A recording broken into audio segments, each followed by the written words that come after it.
আমাদের দেশের মানুষ রাজনীতি করে হচ্ছে টাকা কামানোর জন্য বা প্রতিষ্ঠিত হওয়ার জন্য বা কোনো না কোনো প্রোটেকশনের জন্য।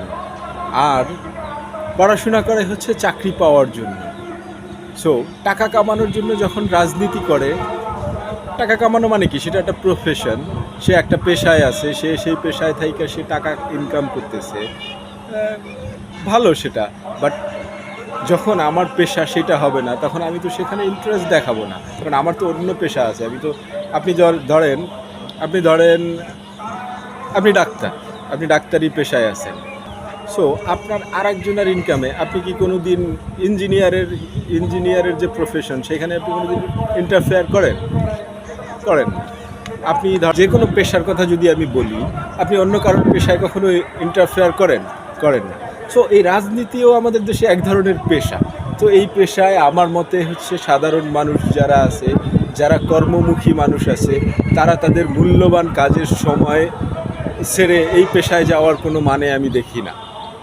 সো যার প্রফেশন আছে সে সেখানে ইন্টারেস্টেড থাকবে। আমার প্রফেশন যেটা না, ওয়াই আই শুড ইন্টারেস্ট দেয়া? সো এই জন্য বলি হচ্ছে, রাজনীতি যদি করতে হয় সেটা মানুষের কল্যাণের জন্য। কোনো পেশা হিসাবে কেউ কোনো রাজনীতিতে অংশগ্রহণ করা, সেটা খুব লাভজনক পেশা হবে আমার মনে হয় না। সেটা কারোর না কারোর জন্য ক্ষতি বয়ে আনবে। এই জন্য যাতে রাজনীতি মানুষের সেবার জন্য হয়, পড়াশোনা যাতে জ্ঞান অর্জনের জন্য হয়, আমাদের যদি স্কিল হয় তাহলে আমাদের কাজ চাকরি অটোমেটিকলি হবে। এটার জন্য আমাদের আলাদা উদ্দেশ্য থাকতে হবে না। এটার জন্য এটা দেখেন, একটা ইকোনমি যদি বিলো স্ট্যান্ডার্ডে থাকে তাহলে এরকম হওয়াটাই স্বাভাবিক সেই কান্ট্রিতে। সো যদি এরকম হইতেই থাকে তাহলে আমাদের কান্ট্রির ইকোনমি কোনো দিনই দাঁড়াবে না। আমরা সেই বিলো যে স্ট্যান্ডার্ডে, সেই বিলো স্ট্যান্ডার্ডেই আমরা থাইকা যাব। এটার জন্য আমার রিকোয়েস্ট হচ্ছে, যারা রাজনীতিতে আছেন তারা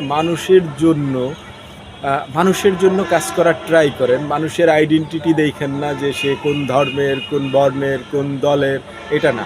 সো এই ভাগটা যাতে না হয়, যে একটা উইন সিচুয়েশনের পরে যাতে পুরা দেশটাকে এক চোখে দেখা হয়, পুরা মানুষগুলাকে যাতে এক চোখে দেখা হয়, মানুষে যাতে মানুষকে মানুষ হিসাবে মূল্যায়ন করা হয়, কোনো দলের আইডেন্টি থেকে না, কোনো মতের আইডেন্টি থেকে না, কোনো জেন্ডারের আইডেন্টি থেকে না, শুধুমাত্র মানুষত্ববোধ, হিউম্যানিটি, এবং সে একজন নাগরিক, তার বেসিক অধিকার নিশ্চিত করার জন্য কাজ করা।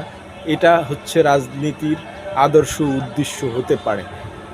আমাদের দেশে যা চলতেছে, যদিও কথায়, বক্তৃতায়, মিছিলে সবাই বলে যে এটা জনকল্যাণের জন্য, বাট বাস্তবতা কতখানি সেটা আপনিও জানেন।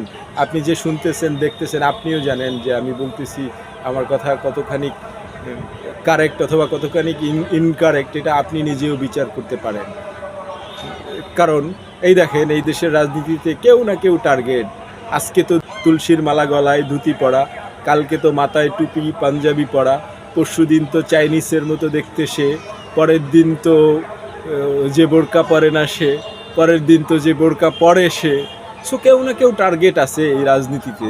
সো আমার মতামত হচ্ছে এই রাজনীতি থেকে দূরে থাকা। এই রাজনীতি ম্যাক্সিমাম মানুষ এরকম আক্রোশের রাজনীতি ঘৃণা, যখন এটা করবে তখন দেশে আস্তে আস্তে রাজনৈতিক অঙ্গনেও শৃঙ্খলা ফিরবে। কারণ এখন মানুষ রাজনীতি করে, ওই যে বললাম ফার্স্টেই যে বলছি, যে মানুষ রাজনীতি করে ইনকাম করার জন্য, বা টাকাওয়ালা হওয়ার জন্য, অথবা বিশাল নাম কামানোর জন্য, কোনো না কোনো স্বার্থের জন্য করে। আবার দেখা যায় যে ওই যে পড়াশোনার কথা বলছি, যে পড়াশোনাও সেম, চাকরি পাওয়ার উদ্দেশ্যে করে, জ্ঞান অর্জনের জন্য একেবারেই লেস, যেটা ম্যাক্সিমাম পার্সেন্টেজ। আমি তো সেটা বলবো, আমি শুধুমাত্র মানে একটা লেস পার্সেন্টেজের কথা ধরে না। অবশ্যই ভালো মানুষ আছে, অবশ্যই আদর্শবান মানুষ আছে, তাদেরকে রেসপেক্ট তো অফকোর্স সব সময় থাকে। Thank you very much.